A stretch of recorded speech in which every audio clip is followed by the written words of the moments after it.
ये कहानी है नसीब बदलने वाला बैल। सेठ जी, मेहरबानी करके मुझे थोड़े पैसे दे दीजिए। मेरे पति की तबीयत बहुत खराब है। अगर आज उन्हें दवाइयाँ नहीं मिली तो ना जाने क्या हो जाएगा। तरस खाइए सेठ जी हम पर। भला मैं तुम गरीबों पर तरस खाने के लिए ही सेठ बना हूँ क्या, जो बार बार तुम पर तरस खाकर तुम्हें पैसा देता रहूं? चले आते हैं मुंह उठा के। हाँ, मैं तुम्हें पैसे दे दूंगा, लेकिन उसके बदले मुझे भी कुछ चाहिए। सेठ जी, मुझ गरीब के पास आपको देने के लिए भला है ही क्या? है तुम्हारे पास एक खेत और तुम्हारे बेटे के पास वो अद्भुत बैलों का जोड़ा है। वो तुम मेरे पास गिरवी रख दो, तभी जाकर मैं तुम्हें पैसे दूंगा। लेकिन सेठ जी, हमारे पास एक ही खेत है। हमारे खाने का एकमात्र वही साधन है और 2 बैलों का जोड़ा। वो मेरे बेटे गौरू की बैल है। उसने उन्हें बचपन से पाला है। गौरू को उनके साथ बहुत प्रेम है। मैं उससे बिना पूछे गिरवी रखने का इतना बड़ा फैसला नहीं ले सकती। तुम ऐसा करो, खेत और बैल मेरे पास गिरवी रख दो और फिर दिए गए समय के मुताबिक पैसे लौटा देना। गौरू की माँ पहले तो सेठ की बात मानने से मना कर देती है, लेकिन फिर सेठ की बात सुनकर उसे लगता है कि वो लिए गए उधार पैसों को जल्दी लौटा देगी, जिससे वो अपना खेत और बैलों को भी छुड़वा लेगी। इस तरह से इस बात का राज ही रहेगा और किसी को पता भी नहीं चलेगा। ये तुमने अच्छा फैसला किया है। अब ये लो 2000 रुपए और जाकर अपने पति की दवाइयाँ ले लो। आपका बहुत बहुत धन्यवाद सेठ जी। मैं समय से पहले ही आपको पैसे लौटा दूंगी। जैसे ही गौरू की माँ वहाँ से जाती है, सेठ की पत्नी सेठ पर भड़क जाती है और उससे कहती है, अजी, आपने उसे पैसे क्यों दिए? अरे ये तो बहुत ही गरीब है और पैसे नहीं लौटा पाई तो? अरे भाग्यवान, तुम घबराती क्यों हो? मैंने इस गरीब बुढ़िया को ऐसे ही पैसे नहीं दिए हैं। उसे लगता है कि वो बहुत जल्द पैसे लौटा देगी, लेकिन मुझे पता है ऐसा नहीं होगा। वो पैसे नहीं लौटा पाएगी। जब समय पूरा हो जाएगा, फिर इसका खेत और वो अद्भुत बैलों का जोड़ा मेरा हो जाएगा। ले बेटा गौरू, और जल्दी से जाकर अपने पिता के लिए दवाइयाँ लेकर आ। हाँ माँ, दवाइयाँ तो मैं ले आऊंगा, लेकिन इतने सारे पैसे कहाँ से आए? वो बेटा, गांव के सेठ है ना, वो बहुत ही भले इंसान हैं। मैंने उन्हें अपनी पूरी दास्तान सुनाई तो उन्होंने मुझ पर तरस खाकर थोड़े पैसे दे दिए। अच्छा माँ, भला करे भगवान सेठ जी का। अभी जाकर मैं दवाइयाँ लेकर आता हूँ। गौरू की माँ उसे गिरवी रखे हुए खेत और बैलों के बारे में कुछ नहीं बताती, क्योंकि गौरू को अपने खेत और बैलों से बहुत प्यार था। वो ये बात बर्दाश्त नहीं कर पाता। ये लो माँ, मैं दवाइयाँ लेकर आ गया हूँ। तुम पिताजी को दवाई खिला दो। ये लीजिए पानी और दवाई, जल्दी से खा लीजिए। थोड़ी देर में आपको आराम लगने लगेगा। तुम दोनों को मेरी वजह से कितनी पीड़ा उठानी पड़ रही है, मैं सब समझ रहा हूँ, लेकिन मैं क्या करूँ? अब भगवान भी मुझे न जाने कौन से दिन दिखाने के लिए पीछे रख रहा है। जल्दी से मुझे मुक्ति क्यों नहीं दे देता? खबरदार पिताजी, अगर आज के बाद आपने ऐसा कुछ कहा तो आपको कुछ नहीं होगा। बहुत जल्दी मैं सब काम संभाल लूंगा। फिर देखना, आपका बड़े से बड़े डॉक्टर के पास इलाज करवाऊंगा। जल्दी ठीक हो जाओगे आप। गौरू बिल्कुल ठीक कह रहा है जी। माँ, आज बहुत अच्छी बारिश हुई है और अच्छा मौका भी है। मैं बीज बो दूं, नहीं तो फिर कहीं कड़कती धूप पड़ जाएगी। फिर बीज बोने का कोई फायदा नहीं होगा। मैं खेत में जा रहा हूँ। गौरू गांव में सबसे मेहनती लड़का था। जहाँ औरों के खेतों में साल में एक बार फसल होती थी और वो अपने खेतों में साल में 3 बार फसल निकालता था। साथ ही उसके पास 2 बहुत ही अद्भुत बैल थे, जो गौरू के साथ उसके काम में बहुत अच्छी मेहनत करते थे और गौरू की तरह ही वो भी उसे बहुत प्रेम किया करते थे। चलो मंगल राजा, आज हमें बहुत अच्छे से खेत में काम करना है। बीज बोने हैं आज। गौरू खेत में बीज बो देता है। कुछ ही समय के बाद उसके खेत में बहुत अच्छी फसल उगती है। माँ, मैं खेत में जा रहा हूँ। आज फसल कटाई है, जल्दी से मुझे फसल काटनी है। मौसम कुछ खराब लग रहा है। ऐसा ना हो कि तूफान के साथ ओले ना गिर जाए और फसल काटने से पहले ही बर्बाद हो जाए। हाँ बेटा जा। जब गौरू फसल काटने जाता है, हे भगवान, सोचा था बहुत जल्द सेठ के पैसे लौटा दूंगी, लेकिन आज तो सेठ को पैसे लौटाने की आखिरी तारीख है। अगर आज सेठ के पैसे नहीं लौटाए तो न जाने क्या हो जाएगा। देख गोरू भैया, फसल कटाई के लिए जा रहे हो? हाँ मोहन भैया, फसल काटने जा रहा था। क्या तुम मेरी फसल काटने में मदद करोगे? जब तुम्हारी फसल कटाई का समय होगा तब मैं भी तुम्हारी मदद कर दूंगा, क्योंकि मौसम बहुत खराब हो रहा है। मुझे डर है कि कहीं ओले ना गिर जाए और सारी फसल बर्बाद ना हो जाए। हाँ हाँ भैया, चलो, मैं तुम्हारी मदद कर देता हूँ। गौरू मोहन को अपनी फसल कटाई पर मदद के लिए खेत पर ले जाता है। जैसे ही वो फसल काटना शुरू करते हैं कि तभी भयंकर बारिश शुरू हो जाती है। बारिश के साथ तूफान और ओले गिरना भी शुरू हो जाते हैं। ये क्या गोरू भैया, तूफान तो आ गया। अरे भगवान, कोई अनर्थ ना करना। बड़ी मेहनत से मैंने ये फसल बोई है। अगर ये फसल आज बर्बाद हो गई तो मेरा परिवार क्या खाएगा? देखते ही देखते बड़े बड़े ओले गिरने लगते हैं और ओलों के साथ गौरू की सारी फसल बर्बाद हो जाती है। ये देखकर गौरू सर पर हाथ रखकर बहुत रोने लगता है। हे भगवान, तूने ये क्या किया? मेरी फसल सारी बर्बाद कर दी। अब मैं अपने बूढ़े बुजुर्ग माता पिता को क्या खिलाऊंगा? हिम्मत रखो गोरू भैया, फसल तो बर्बाद हो चुकी है। ये सब भगवान का खेल है, अब हम कुछ नहीं कर सकते। माँ, सब कुछ बर्बाद हो गया, हमारी फसल खराब हो गई। तू चिंता ना कर बेटा, सब ठीक हो जाएगा। फसल बर्बाद होने के सदमे से गौरू अभी बाहर भी नहीं आया था कि अगली ही सुबह उसके सर पे एक और दुखों का पहाड़ टूट पड़ता है।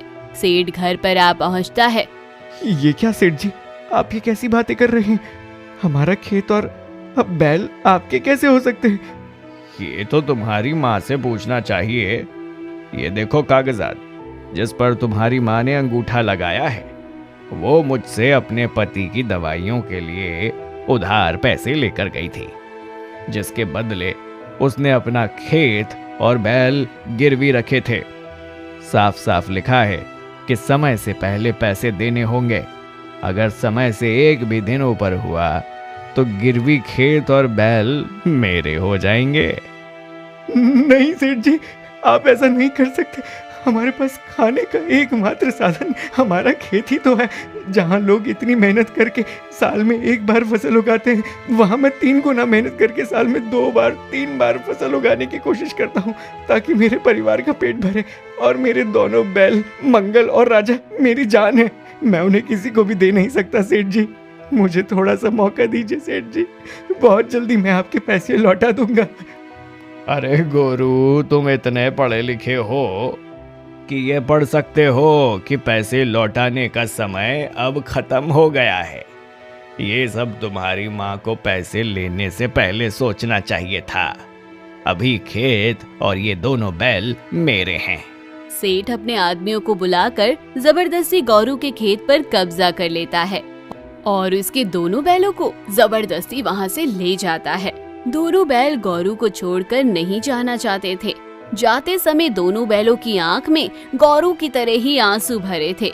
जबरन सेठ वहाँ से बैलों को ले जाता है। माँ, ये तुमने क्या किया? इस बारे में मुझे एक बार भी नहीं बताया। मुझे माफ कर दे बेटा, मैंने तुम्हें इसलिए नहीं बताया था कि तुम ये सब बर्दाश्त नहीं कर पाओगे। ये सब मेरी वजह से हुआ है।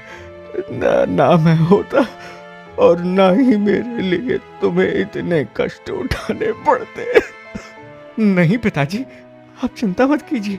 कहते हैं ना, जिस तरह सुख हमेशा नहीं रहता, उसी तरह से दुख भी हमेशा नहीं रहता। हम भी यहाँ से बाहर निकल ही जाएंगे। मैं सेठ के पास जाऊंगा, उससे अपना खेत और अपने बैल वापस लेकर आऊंगा।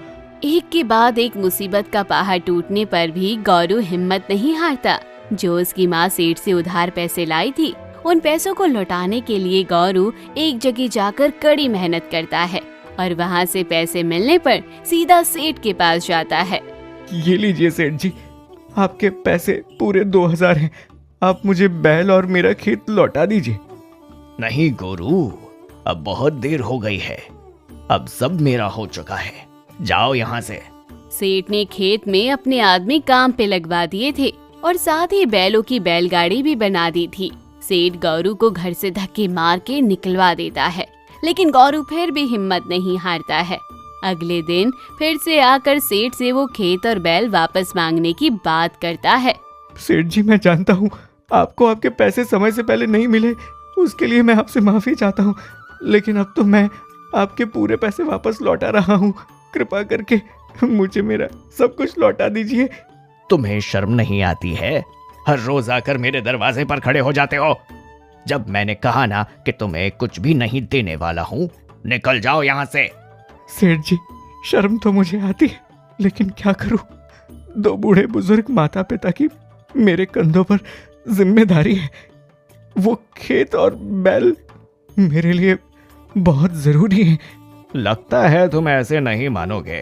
सेठ अपने आदमियों से कहकर गौरू को खूब पिटवाता है और फिर से घर से बाहर निकलवा देता है। अब सेठ सोचता है कि शायद इतनी मार खाने के बाद गौरू सुधर जाएगा और वो दोबारा उसकी चौखट पर नहीं आएगा, लेकिन गौरू फिर भी हिम्मत नहीं हारता है और पहले की तरह ही फिर से अगली सुबह अपने सेठ के घर की ओर निकल जाता है। अगले दिन फिर से गौरू सेठ के पास अपने बैल और खेत वापस मांगने के लिए जा ही रहा था कि रास्ते में तभी उसे एक साधु बाबा दिखाई देते हैं। बेटा, 2 घूंट पानी पिला दो, भगवान तुम्हारा भला करेगा। भले का तो पता नहीं बाबा, लेकिन पानी मैं आपको जरूर पिलाऊंगा। गौरू बाबा को अपने हिस्से में से पानी पिलाता है। पानी पीकर बाबा गौरू से बहुत प्रसन्न हो जाते हैं और फिर बाबा उससे उसकी चिंता का कारण पूछते हैं। बेटा, चिंता हमारे जीवन का एक हिस्सा है। चिंता और दुख का होना भी हमारी जिंदगी में बहुत जरूरी है। खैर छोड़ो बेटा, तुम्हारा भविष्य मुझे उज्जवल नजर आ रहा है। जो खेत अभी तुम्हारा नहीं है, थोड़े समय के बाद वो खेत और तुम्हारे बैल तुम वापस पालोगे। उसके बाद तुम्हारी किस्मत खुल जाएगी और खेत में ही एक छोटा सा हिस्सा है जिसको तुमने हमेशा बंजर रखा है। उसमें कभी तुमने फसल नहीं बोई। एक बार उसमें अपने बालों को जोत कर देखना, तुम्हारी सारी मुश्किलें वहीं खत्म हो जाएंगी। वहीं से तुम्हारे जीवन की एक नई शुरुआत होगी। गौरू बाबा के मुंह से अपनी भविष्यवाणी सुनकर हैरान हो जाता है। बाबा, आप मेरे बारे में इतना सब कुछ कैसे जानते हैं? लेकिन साधु बाबा गौरू की बात का कोई जवाब नहीं देते और वहाँ से चले जाते हैं। ये गोरू तो बहुत ही बेशर्म है। अरे रोज आकर मेरे दरवाजे पर भीख मांगने लगता है। ऐसा करता हूँ, अपने परिवार सहित कुछ दिनों के लिए ससुराल चला जाता हूँ। जब गोरू मुझे यहाँ नहीं पाएगा तो अपने आप यहाँ आना छोड़ देगा।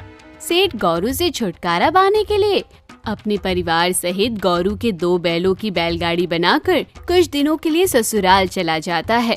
जब गौरू वहाँ पहुँचता है, उसे सेठ वहाँ नहीं मिलता। 2 दिनों से मैं यहाँ आ रहा हूँ, लेकिन सेठ जी का दरवाजा बंद मिल रहा है। आखिर सेठ जी कहाँ गए हैं? तभी गौरू देखता है कि सेठ के दरवाजे के आगे बड़ी बड़ी मूंछों वाले भयंकर से दिखने वाले साथ में चाकू लेकर 2 चोर खड़े हैं, जो आपस में सेठ के घर में चोरी करने की बात कर रहे हैं। रुको, तुम चोरी नहीं कर सकते। मैं तुम्हें चोरी नहीं करने दूंगा। तू दुबली पतली सी हड्डी हमें रोकेगा?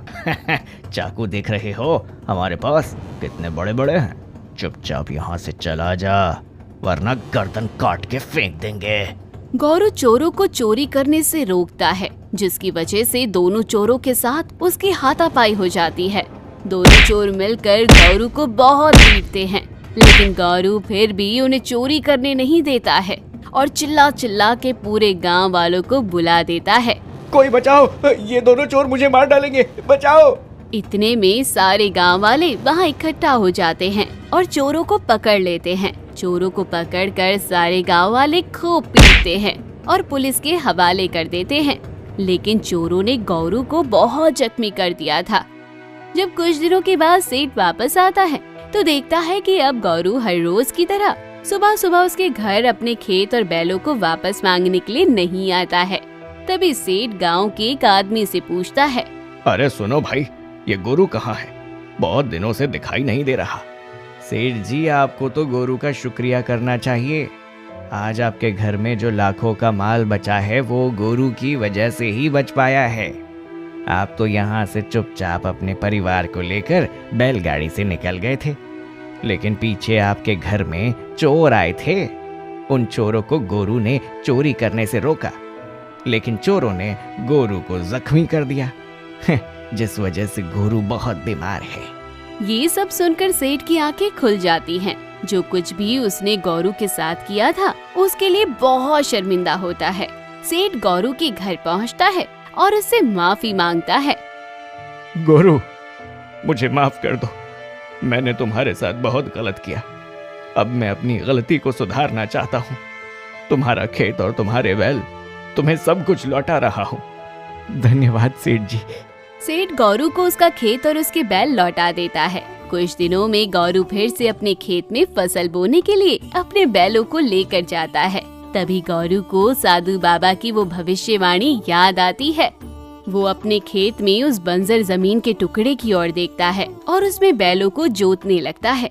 जैसे ही वो बैल की हल लगाता है तभी एक ही बार में जमीन में हल लगने से एक सोने का घड़ा जमीन के अंदर से बाहर आता है, जिसमें जमीन के अंदर दबा हुआ बहुत सारा खजाना आता है। ये देखकर गौरू बहुत हैरान हो जाता है और जल्दी से उस सोने को और हीरे से भरे घड़े को उठा लेता है। इसका मतलब वो साधु बाबा कोई आम साधु बाबा नहीं थे, वो तो साक्षात कोई भगवान थे जिन्होंने मेरी भविष्यवाणी की थी। बहुत बहुत धन्यवाद भगवान। गौरू अब वो सोने और हीरो से भरा हुआ घड़ा लेकर सीधा अपने घर जाता है और अपने माँ बाप को दिखाता है। माँ बाप ये सब देखकर बहुत खुश हो जाते हैं। अगले ही दिन गौरू शहर जाकर वो खजाना बेच कर आता है।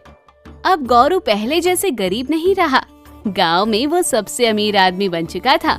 उसने अपने पिता का भी शहर में बहुत बड़े डॉक्टर से इलाज करवाया था। उसके पिता भी अब बिल्कुल ठीक थे, लेकिन इतना अमीर होने के बाद भी गौरू का रहन सहन बिल्कुल भी नहीं बदला था। वो फिर भी अपने खेतों में अपने हाथों से ही हल जोतता है। अपने माता पिता को वो अपने बैलों को वैसे ही प्रेम किया करता था जैसे पहले किया करता था। तो दोस्तों, कहानी भी यहीं खत्म हुई। कैसी लगी कमेंट बॉक्स में जरूर बताइए। चैनल को अभी तक सब्सक्राइब नहीं किया तो जरूर करें।